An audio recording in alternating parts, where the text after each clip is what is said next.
Hello everyone, তোমরা সবাই কেমন আছো? আশা করি ভালো আছো। তোমাদের সকলের ভালোবাসা আমি অনেক অনেক ভালো আছি। তো দেখো, আজকে ছিল আমার ছেলের ষষ্ঠী পুজো। আর দেখতে দেখতে আমার ছেলে কিন্তু 21 দিনের ষষ্ঠী পুজো দিচ্ছি। অনেকে বলেছিল যে 1 মাসের ষষ্ঠী পুজো নাকি ছেলেদেরই, কিন্তু আমরা দিলাম যে 21 দিনে।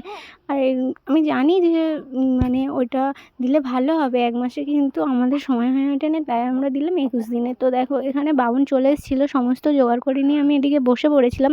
আর ওইদিকে দেখো, আমার মা কিন্তু সমস্ত জোগাড় করে দিয়েছিল, আদৌ আমি কিছু করিনি। আর তারপরে দেখো, এখানে আমার ছেলের মানে আমার কোলে আমার বর দিয়ে দিল। আর তারপর আমি আমার ছেলেকে নিয়ে কিন্তু বসে পড়েছি অলরেডি। ওইদিকে মানে বামুন সমস্ত জোগাড় করে নিয়েছে। এবারে বলছে যে মন্ত্রটা বলতে। তারপর দেখো, আমি এখানে টুকটুক করে সব মন্ত্র বলে নিচ্ছিলাম। তারপরে দেখো, এখানে আমার মানে একটা বোন ভিডিও করে দিচ্ছিলো। বোনকে বলেছিলাম যে সমস্ত ভিডিও করে দিতে, কিন্তু ও সমস্ত ভিডিও না করে কিছু কিছু ভিডিও করেছে আর কিছু কিছু করেনি। তো দেখো, আমি সেগুলো সব কিছু ওখানে দিয়ে দিয়েছিলাম। দিয়ে এবার দেখো, আমার ছেলে কিন্তু এখানে আমার আজকে কেন জানি না সকাল থেকেই ঘুমোচ্ছিল, ঠিক আছে। এদিকে দেখো, বাবুন কিন্তু বলেছে যে আমি এদিকে মানে ছেলেকে শুইয়ে দিতে বললো। তো দেখো, মাটি এদিকে শুইয়ে দিয়েছি। আর তো দেখো, এখানে ওকে শোয়াচ্ছিলাম, ও কিন্তু কেমন করছিল, ও ঘুমিয়েই আছে, ও কিন্তু কিছুই করছিল না, ঘুমিয়েই আছে।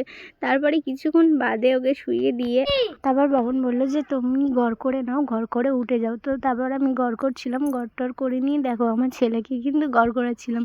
ও কিন্তু একই রকমই ঘুমিয়েই আছে, ও কিন্তু উঠছেই না, কোনোভাবে ও উঠছিলই না।